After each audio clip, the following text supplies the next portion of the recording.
કેમ છે બધાને? ગુડ મોર્નિંગ, જય શ્રી કૃષ્ણ. હા, સવાર થઈ ગઈ છે. અમે પહોંચી ગયા છીએ પાર્લરે અત્યારે. અહીંયા મારું પાર્લર છે સામે, જો કાવ્ય બ્યુટી પાર્લર કરીને બોર્ડ મારેલું છે. અત્યારે હું પાર્લરે જાઉં છું. આ મારી શોપ છે.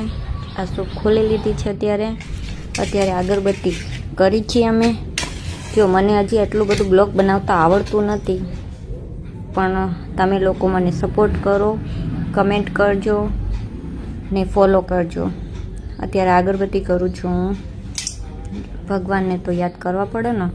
જો આ મારા ક્લાયન્ટ છે, આવી ગયા છે. એમને કેરાટીન કર્યું હતું. આજે એમનો હેર વોશ કરવાનું હતું. અત્યારે આપણે હેર વોશ કરી છીએ એમના ક્લાયન્ટનું. હેર વોશ કર્યા પછીનો રિઝલ્ટ જો આ છે, તમે જોજો. આ મેં કેરાટીન કર્યું છે એમના હેર. રિયલમાં બહુ ડેમેજ